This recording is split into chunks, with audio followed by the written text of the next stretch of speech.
Here's the truth no politician, left or right, will say out loud. We cannot have affordable housing and ever-rising home values at the same time. One of those has to give, and until we admit that, nothing gets fixed. I'm Daisy with listingsfor1.com, and here's the answer. Everyone talks about making housing more affordable. Politicians, media, even people inside real estate. But no one fully explains why housing is so expensive today. So let's do that now. Housing affordability is driven by 4 actors. 1. Local government policies decide what can be built. 2. Politicians maintain those rules. 3. Homeowners enforce scarcity to protect home values. 4. Builders respond to the math. Buyers are mostly reacting to the options left on the table. This isn't about blaming anyone. It's about supply, demand, and decisions we made over decades that boxed us in. Part 1 is the elephant in the room. We didn't build enough homes. At its core, housing affordability is simple. When more people want homes than there are homes available, prices go up.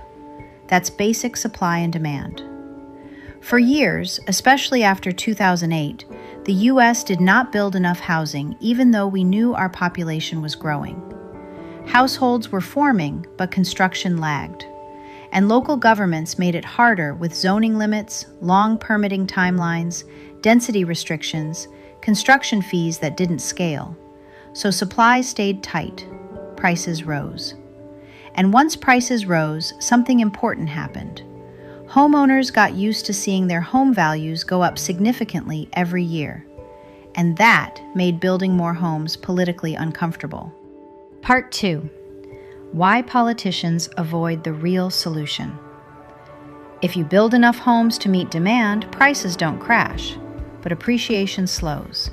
That's the trade-off no one wants to say out loud.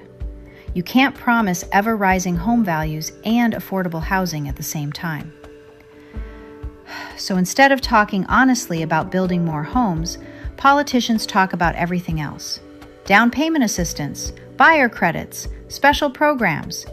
Those sound helpful. But when supply is already short, these programs push prices higher still. They treat the symptom, not the cause. Part 3. What about young buyers? Are expectations the problem? You've probably heard that young people expect too much. They want their parents' second or third home as their first home. There's some truth here, but it's not the full story. Many younger buyers grew up in modern apartments with open layouts, recessed lighting, modern finishes, work-from-home space. A small 1970s house with 1 bath and chopped rooms doesn't feel like a starter home to them. It feels like a downgrade. That doesn't mean they want mansions. It means expectations were shaped by what the market offered them as renters. This brings us to Part 4, Builders. Why builders don't build starter homes. Builders are not mainly building bigger homes because buyers demand luxury. They're building bigger homes because small homes often don't make financial sense anymore. Land is expensive. Impact fees are often based per unit rather than square footage. Permits cost time and money.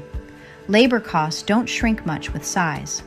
So a 1,200 square foot home can cost almost as much to build as a 2,000 square foot home. If the fixed costs are already high, builders spread them out. Bigger homes then make better financial sense. Small ones don't. If a buyer can get a bigger home for about the same price as a smaller one, naturally, they'll want the large one. That's not greed. That's math created by government policy. Thus, regulation quietly forces luxury. Number 5. So just buy smaller existing homes, right? In theory, yes. In reality, many small homes were bought up as rentals years ago, or homeowners upgraded while keeping their old home as a rental. That's smart. Others are older and come with real risks, such as insurance issues, big repair bills, financing hurdles. So buyers are told to buy smaller, but the options left are often riskier and not much cheaper. That's not entitlement. That's rational hesitation. So what's the actual solution? There's no single fix, but there is a clear direction. We need to make it legal and profitable to build smaller, simpler homes again. That means allowing duplexes, townhomes, ADUs, smaller lots, and small multifamily in more places. It means faster, predictable permitting.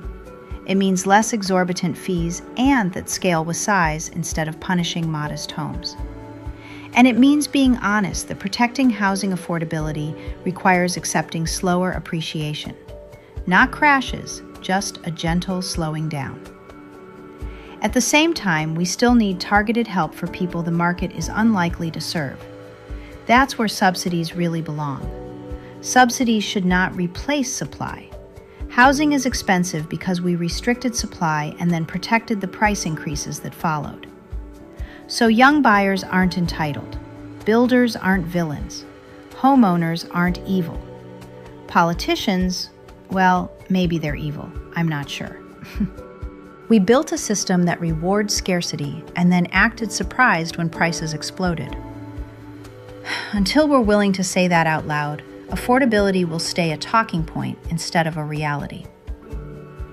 What do you think? Write your comments below. If you want clarity instead of hype about housing, subscribe to this channel. And if you want lower commissions and more honesty in real estate, support the brokers already offering it, like me. Find us at listingsforone.com. Thanks for watching.